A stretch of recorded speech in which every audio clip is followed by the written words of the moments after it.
Hola alumnos, buenos días, ¿cómo están? Bueno, les voy a hacer este video para que puedan repasar para el examen del lunes. El video trata del análisis de las funciones. En este caso tenemos una función y vamos a realizar el análisis completo de la misma. Para ello, en un principio, vamos a comenzar analizando el dominio de la función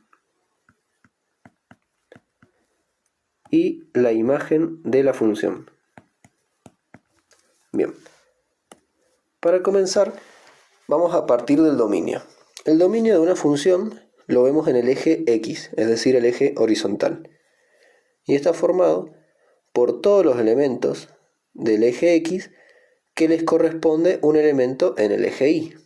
Es decir, en otras palabras, si vemos el eje X y vemos la función, podemos ver desde izquierda a derecha desde dónde comienza la función y hasta dónde termina. En este caso, la función comienza a partir de menos 8. Y si vamos viendo de izquierda a derecha, va tomando todos estos valores de x hasta llegar al 8, positivo. Entonces, el dominio de la función va a ser de menos 8 hasta 8. Y acá hay que tener en cuenta algo: el punto inicial y el punto final. En el punto inicial vamos a tener un punto que está sin pintar. Eso quiere decir que menos 8 no va a pertenecer al dominio de la función. Y en el último, como tenemos el punto pintado, quiere decir que 8 pertenece al dominio. Cuando pertenece se le coloca un corchete. Y cuando no pertenece, o cuando no está pintado, se le coloca un paréntesis. Bien, entonces el dominio de la función se lo visualiza en el eje X, de dónde empieza y dónde termina la función. Ahora vayamos con lo que es la imagen de la función. La imagen es muy parecido al dominio, pero se va a ver en el eje vertical, es decir, en el eje Y.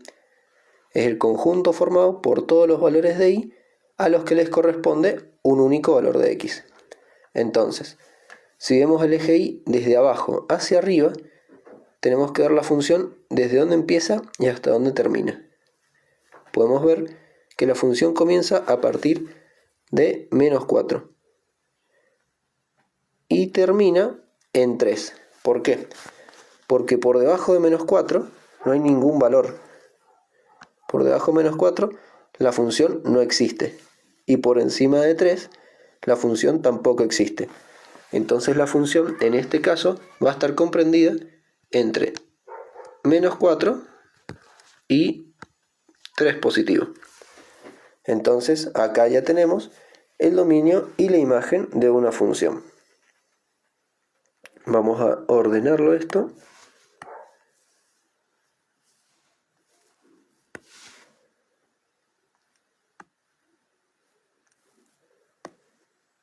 Vamos a ir limpiando la pizarra. Bien, ya tenemos dominio e imagen. Ahora vamos a continuar con lo que serían los ceros o raíces de una función.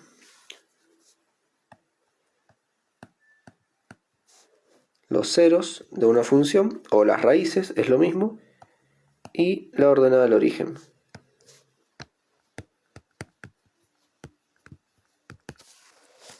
Bien, veamos. Los ceros o las raíces de una función los vamos a ver en el eje X.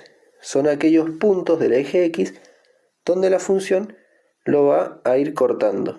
Es decir, son aquellos valores del eje X donde la función lo atraviesa. Entonces veamos la función, en donde empieza a cortar el eje X. Lo corta en menos 7, lo corta en menos 5, lo corta en 2 positivo y lo corta en 6,5 aproximadamente. Entonces los ceros de la función van a ser menos 7, menos 5, 2 y 6,5. A los ceros de las raíces los podemos representar mediante las llaves. Luego vamos a tener lo que es la ordenada del origen.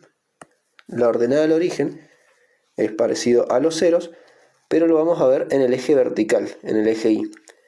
Y la ordenada del origen es el valor de Y donde la función lo atraviesa. Entonces acá tenemos la función y vemos que el único corte que tiene con el eje Y es en -2. Entonces la ordenada del origen va a ser Y igual a -2. Bien, ya tenemos las ceros y la ordenada del origen. Vamos ordenando esto nuevamente.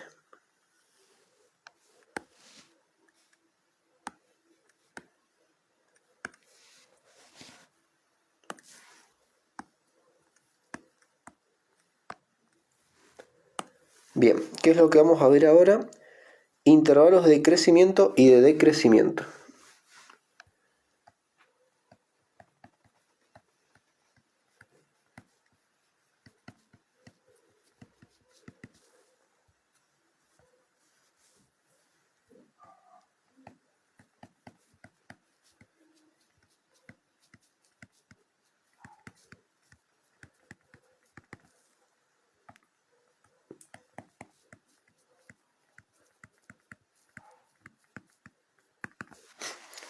Bien, para encontrar el intervalo de crecimiento o constante, tenemos que ir evaluando lo siguiente. Siempre recordemos que el análisis de la función lo vamos a hacer de izquierda a derecha. Entonces vamos viendo qué va pasando con la función. En qué lugares va aumentando, en qué valores va disminuyendo y en qué valores ni aumenta ni disminuye.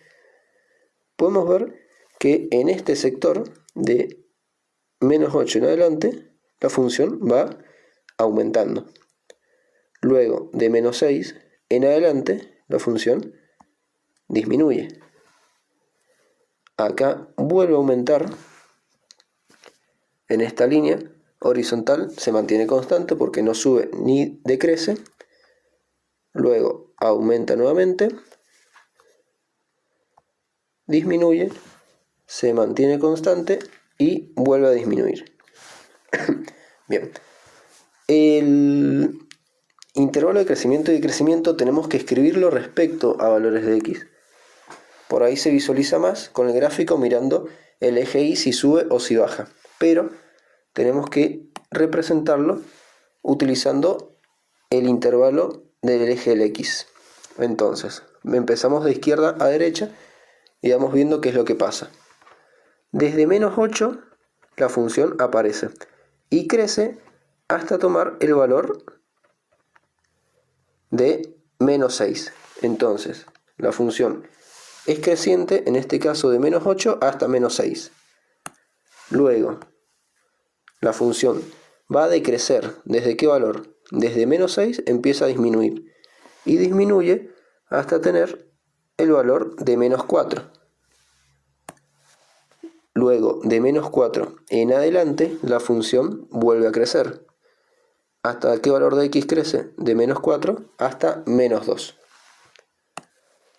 Luego, vemos que la función se mantiene constante. ¿Desde qué valores de x? De -2 hasta -1. Luego la función aumenta nuevamente de 1 a 3. A continuación decrece de 3 a 4. Y de 4 a 6 se mantiene constante. Y por último vuelve a decrecer la función desde 6 hasta 8. Entonces, ahora que hemos identificado cuáles son los intervalos de crecimiento y constante, vamos a ir pasándolos en limpio. La función es creciente entonces desde -8 a -6, de -4 a -2 y de 1 a 3. Es decreciente desde -6 hasta -4, de 3 a 4 y de 6 a 8. Y es constante de -2 a 1 y también de 4 a 6. Bien, ya tenemos entonces los intervalos de crecimiento, decrecimiento y el intervalo de constante.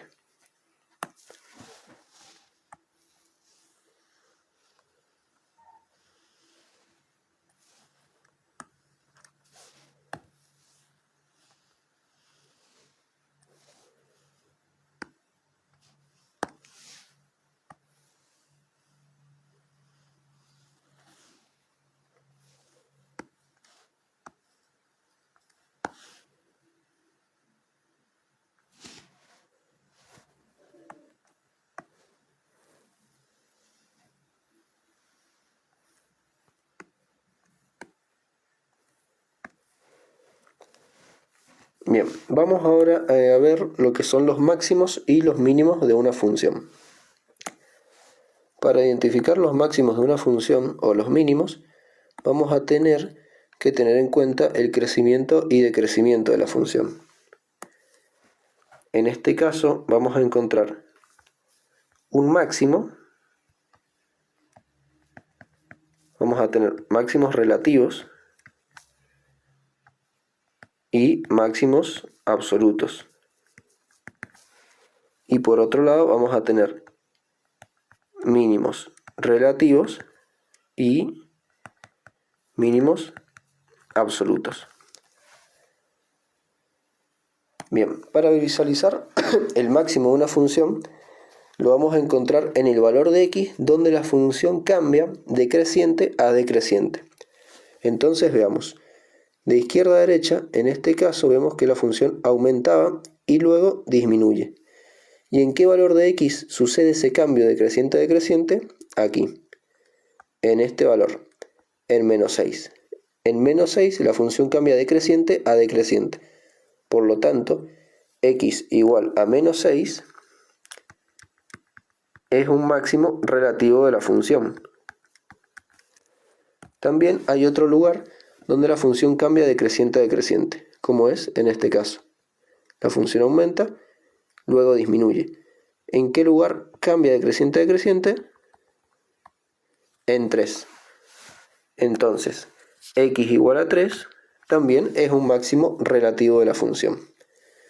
Luego nos queda ver cuál es el máximo absoluto. El máximo absoluto va a ser uno de los dos máximos relativos que tengamos, y es aquel que tiene la mayor imagen. Es decir, si vemos la imagen de menos 6, la imagen de menos 6, el valor que le corresponde en el eje Y va a ser 2. Y si vemos la imagen de 3, va a ser en el eje Y 3. Entonces, ¿cuál va a ser más grande? ¿3 o 2? La respuesta es 3. Entonces, el máximo absoluto va a ser x igual a 3. En sí, el máximo absoluto es el mayor de los máximos relativos. Luego vamos a tener los mínimos. Para ver los mínimos, también tenemos que tener en cuenta el crecimiento y decrecimiento de una función. En este caso vamos a ver un mínimo cuando la función disminuye y luego aumenta, como es en este caso.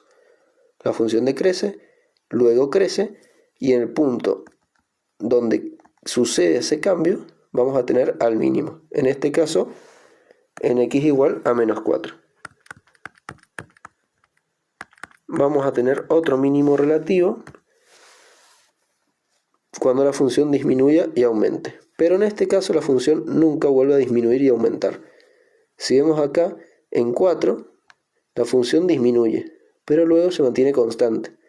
Entonces 4 no va a ser un mínimo relativo, porque para que lo sea tiene que disminuir y luego aumentar. Y aquí no sucede eso. Entonces el único mínimo relativo que vamos a tener va a ser x igual a menos 4. Y como es el único, también va a ser el mínimo absoluto. El mínimo absoluto sería el menor de los mínimos que yo tenga.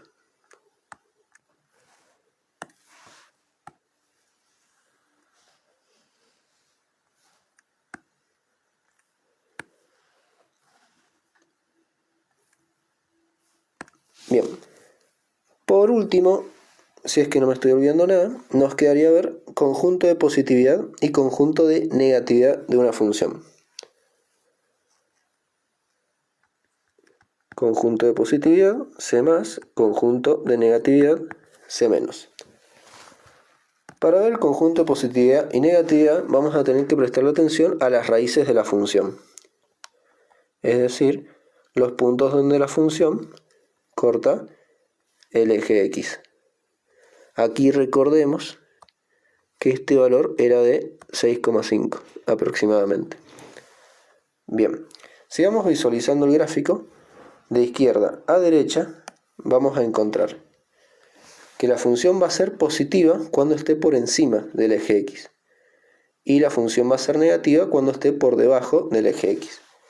Entonces, conjunto de positividad lo vamos a representar con verde. Al de negatividad lo vamos a representar con naranja. La función de izquierda a derecha, de menos 8 hasta menos 7, la tenemos por debajo del eje X. Entonces, en este caso, la función va a ser negativa.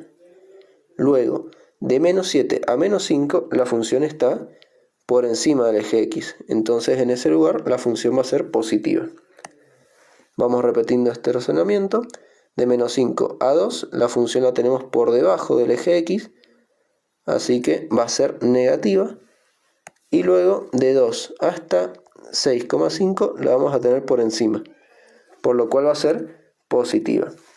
Y por último, de 6,5 hasta 8, la vamos a tener por debajo del eje X. Entonces, la función va a ser negativa. Ahora que ya los tenemos representados, vamos a ir escribiendo los intervalos.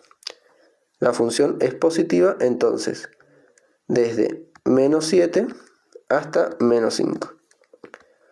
Y de 2 hasta 6,5. Y por otro lado, la función es negativa de menos 8 hasta menos 7. También va a ser negativa desde menos 5 hasta 2. Y al final es negativa desde 6,5 hasta 8. Bien, ahí entonces quedaría el análisis completo de esta función.